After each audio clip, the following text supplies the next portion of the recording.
आज का जो विषय है बड़ा ही महत्वपूर्ण विषय है।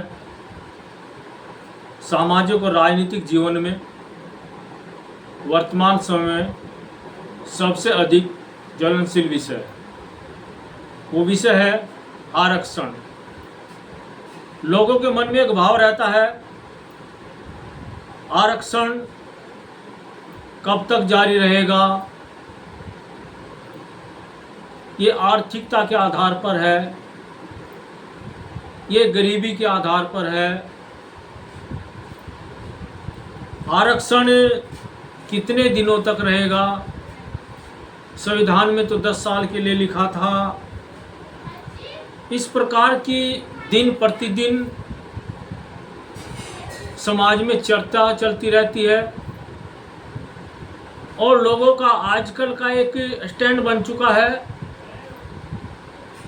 कि एक व्यक्ति समाज को भ्रमित करने वाली वीडियो बनाता है, लिखता है आरक्षण गरीबी के आधार पर है, आरक्षण कब खत्म होगा, एक बनाता है और काफ़ी लोग उसको फिर शेयर करते हैं, फिर उस पर कमेंट देते हैं, यानी उस पर गंदगी फैलाने का कार्य करते हैं। ये वो लोग हैं जो न तो संविधान को जानते हैं, न संविधान के बारे में जानते हैं, आरक्षण क्यों है, कैसे है, ना इस विषय में जानते हैं। इस प्रकार के लोग होते हैं। इसलिए इस विषय पर हम अगर चर्चा करते, चिंतन करते हैं, तो हमारे लिए सबसे पहले कुछ बिंदु अति आवश्यक हैं।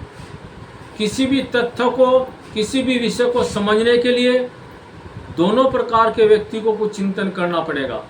यानी जिनको आरक्षण मिलता है उनको भी इस पर विचार करना पड़ेगा, जो आरक्षण के विरोधी हैं उनको भी विचार करना पड़ेगा। पहले उसके तथ्यों को समझना पड़ेगा और पहला कार्य है स्वयं शांत रहकर, साइलेंट रहकर उसके तर्क और तथ्यों को समझें। किस आधार पर आरक्षण दिया गया, क्यों आरक्षण दिया गया, क्या उसकी परिस्थिति थी, इसको जब हम ध्यान में रखकर सोचेंगे। और इसलिए दोनों प्रकार के व्यक्तियों को, जिनको आरक्षण मिलता है, जिनको नहीं मिलता, दोनों को तटस्थ रहने की पहले आवश्यकता है। उसको ध्यान से सुने, समझे, विचारे और तब अपने तर्क देने चाहिए। वरना समाज के अंदर एक ज्वलनशील मुद्दा है, आग लगाने का कार्य करते हैं, इस पर हमें सोचना चाहिए। इसलिए हमको सबसे पहले तटस्थ रहना, तथ्य सुनना, तर्क सुनना और उसके कारण जानना, तब जाकर इस विषय पर हम आगे चर्चा करें। तो इसके लिए हमको ये भी सोचना पड़ेगा कि इसका लाभ किसको मिलता है, क्यों ज़रूरी है, उस वंचित समाज की क्या स्थिति थी, इस पर भी विचार करना पड़ता है। ये भी सोचने का विषय है कि आरक्षण केवल हिंदुस्तान में नहीं मिलता। दुनिया के अंदर कोई भी देश है जहाँ कल्याणकारी समाज की योजनाएं चलती हैं, वहाँ सभी जगह आरक्षण या आरक्षण जैसी चीज़ विद्यमान है।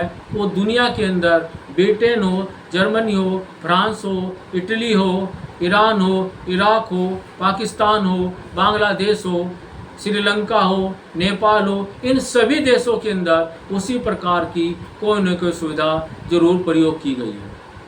इसलिए जब आरक्षण के प्रति हम विचार करते हैं तो हमारे अंदर दो धारणाएं बनती हैं। नंबर एक, आरक्षण के प्रति हमारी अवधारणा है। पहली अवधारणा है आरक्षण के आधार की व्यवस्था क्या है, यानी मूल धारणा आरक्षण की क्या है, आरक्षण क्यों मिलता है, ये हमारी मूल धारणा है। दूसरी में हम विचार करेंगे अफर्मेटिव धारणा, सकारात्मक विचार। आरक्षण किसे मिलता है, जाति के आधार पर है, धार्मिकता के आधार पर है, जेंडर के आधार पर है, महिलाओं के लिए है, विकलांगों के का आधार है, यानी ये आपके आरक्षण के आधार है। इसलिए इन आधारों के लिए। क्यों? क्योंकि हम किसी भी व्यक्ति को समानता के लिए लाना चाहते हैं।